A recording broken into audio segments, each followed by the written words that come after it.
It's one of the most disturbing cases to ever take place in Raleigh. And after some of the cases we've seen, that phrase speaks volumes.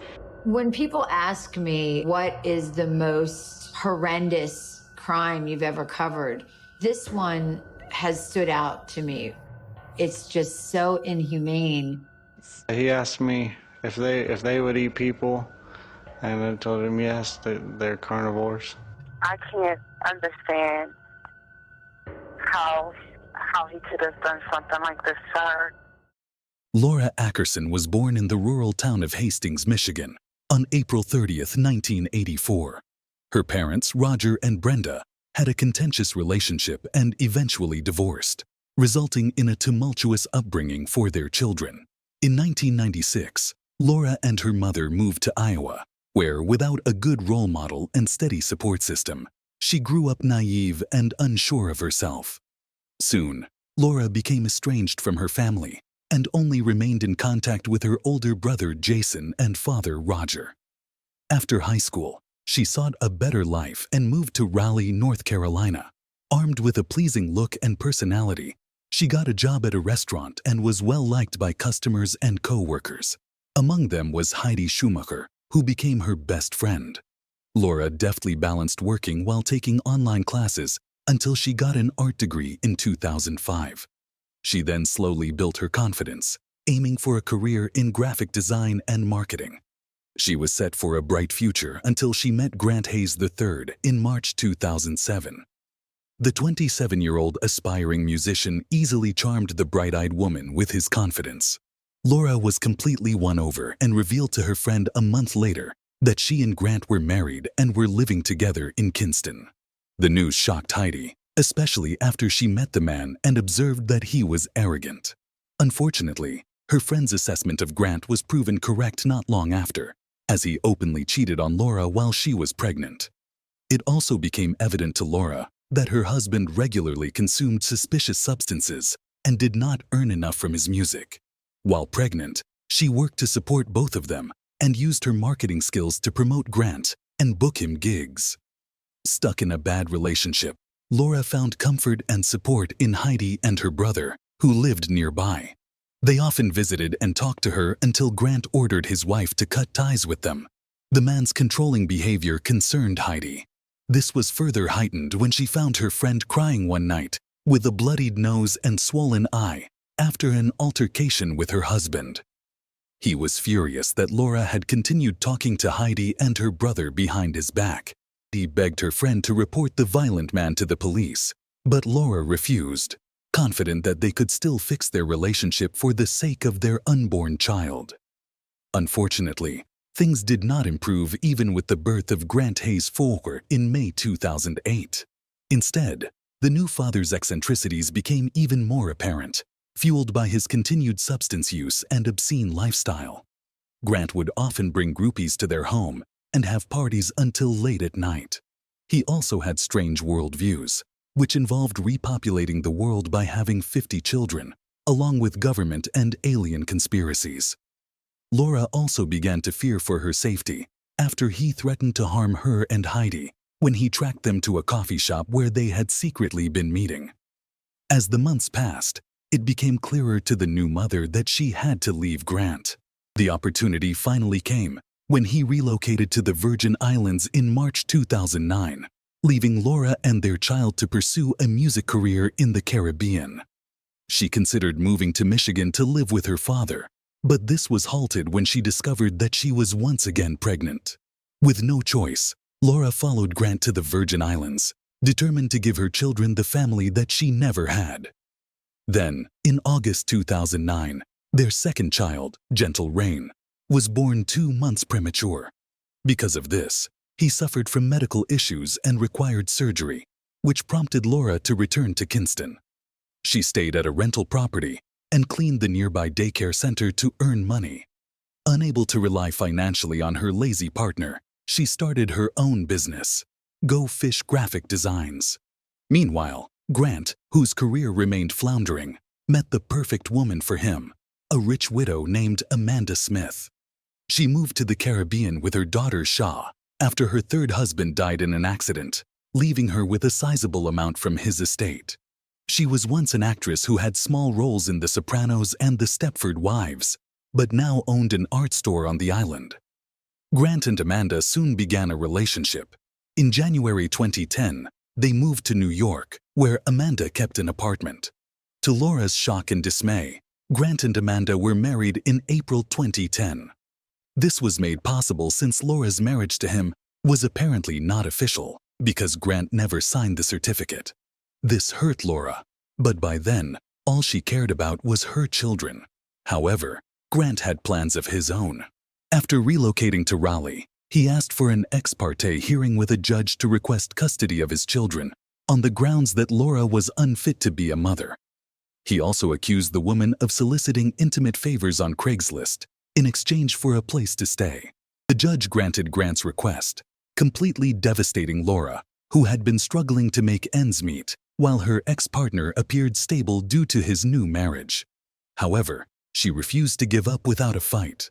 Laura also requested custody, highlighting Grant's problem with illicit substances. On June 29, 2010, the court granted temporary custody, with the children staying with Grant on weekdays and with Laura on weekends. They were also required to undergo a psychological evaluation to prove their capability as parents. Laura was intent on providing well for her children. Aside from a full-time job, she managed 2 graphic design companies and took classes to improve her skills. She worked hard to sign new clients and soon was able to rent an apartment with a room for the kids. To help her custody case, she also started documenting every interaction with Grant and his new family in her diary and tape recorder, as advised by Heidi. In contrast, Grant had become frustrated with the hefty expenses associated with the custody battle. His musical career barely made money, and his plan to relocate to Nashville heavily relied on the result of the case. He did not want to get a regular job and depended on Amanda's quickly dwindling finances to support his lifestyle. His wife was also due to give birth, adding to his stress. On May 11, 2011, after a lengthy evaluation, Dr. Ginger Calloway, a court-appointed clinical psychologist, issued a report recommending that the two share equal custody of the children. She suggested further psychiatric assessment of Grant's disturbed thinking and mood disorder, adding a recommendation that he undergo regular substance testing. For Laura, Calloway recommended that she undergo parent coaching and join a support group for mothers. Laura was receptive to the evaluation and felt confident that she would eventually be given full custody. Backed by her lawyer's optimism, she was ecstatic about the final custody hearing on August 15, 2011. Then, on July 13, 2011, after a day of appointments, she drove to Raleigh for an unusual midweek visit with her children that Grant emailed the day before. Despite her discomfort at going to their apartment instead of their usual meetup location at a gasoline station in Wilson, Laura could not miss the chance to spend time with her boys. With that, she left a voicemail for her friend Oksana Samarsky, whom she was supposed to meet that night, to inform her that she might arrive late. She also called Grant, informing him that she was on the way to his apartment. That night, at 9 p.m., Laura's business partner, Siobhan Mathis, expected a call from her but didn't get one. Thinking the woman might still be driving or that her device was low on battery, Siobhan sent an email instead. By July 18, 2011, Siobhan still hadn't received word from her business partner, so she drove to Laura's apartment in Kinston. Both Laura and her car were not there, so Siobhan reported her as missing to the Kinston Police Department. The police immediately went to work and visited her residence. The apartment was very clean, but it was obvious that no one had been there for a while. Security footage from July 13th showed that Laura left the apartment alone, looking relaxed and without indication that she was planning to be gone for long. Detective James Gwartney then called Grant, who informed him of Laura's missed weekend custody of the boys. The detective also checked the surveillance video from the gasoline station in Wilson and verified that Grant was there with the boys on the day Laura was supposed to take them. With no other leads, the police released Laura's details to the press, hoping people with information would come forward. Upon seeing the news of Laura's disappearance, Oksana visited the police station on July 20, 2011. She played the voicemail Laura left her at around 4 p.m. on July 13th, telling her that she was on the way to Raleigh to pick up her kids. With this information, Gwartney invited Grant to the police station to make a statement. However, the man claimed he was traveling at that moment, but mentioned to the detective that Laura did pick up their sons on July 13th at 5 p.m. and dropped them off that night around 9:30 p.m. Eventually, Raleigh police found Laura's vehicle parked at an apartment complex. There was no evidence of foul play inside the vehicle, but authorities noted that the vehicle's location was merely a quarter-mile away from Grant's apartment. Their suspicions in the woman's ex-partner were furthered when Heidi informed them of the ex-couple's tumultuous past and ongoing custody battle. Then, from cell phone records, authorities confirmed that Laura last made a call at a location near her ex's home. With this and the testimonies from Laura's friends, the police secured a search warrant for Grant's residence. However, Grant's family was still out of town, except for Amanda's daughter. With this, Shaw assisted them with the search, explaining that her family went on a sudden trip to her aunt's house in Texas a few days ago. On entering the house, the aggressive smell of bleach immediately stood out to the investigators. They noted a large patch of bleach stain on the foyer carpet, as well as the immaculately clean hallway bathroom. Furthermore, they found a handwritten note signed by Laura, supposedly giving up custody of the children to Grant for $25,000. The note also included the lyrics to a song believed to be written by Grant about ending someone's life. As if those were not alarming enough, the police soon found a manual for an electric saw among a stack of papers. They went to the nearest Walmart where security footage showed Grant purchasing a reciprocating saw, along with replacement blades, goggles, trash bags, plastic sheeting, tarp and gloves at around 2:30 a.m. on July 14th. In an afternoon run at Target on the same day, he was also seen buying bleach, paper towels, electrical tape, and a lint roller. By then, the authorities feared the worst and focused their investigation on the Hayes couple. Over the next few days, they painstakingly obtained search warrants and scoured through the couple's documents, records, and surveillance footage. From Grant's bank records, they discovered that on July 16th, he went back to Walmart to purchase large ice chests and bags of ice. One security footage also caught him renting a U-Haul, supposedly to carry fish bait off to Texas. Meanwhile, another team of investigators had set off to Richmond, Texas, where Amanda's sister Karen Barry lived. The woman was visibly nervous upon the officers' arrival and prayed before answering their questions, as if she already knew what they were there for. She explained how Grant and her sister arrived on July 17th, and in the following days, they asked her and other family members about vacant lots with deep holes, and if the alligators and feral hogs around the area ate people. Then, on the night of July 19th, the couple took Barry's boat to the creek.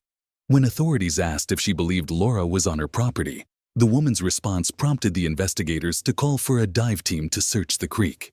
After a few hours of searching through the murky, alligator-infested waters, the divers retrieved several dismembered body parts, including a leg, a torso cut in half, and a decapitated head that had noticeably been doused with chemicals due to the skin melting off. The remains were immediately sent for identification, but the officers who were on the scene highly suspected it to be the missing woman. Soon enough, the remains were unfortunately identified to be of Laura Ackerson. On July 24, 2011, Grant and Amanda Hayes were arrested and held without bond.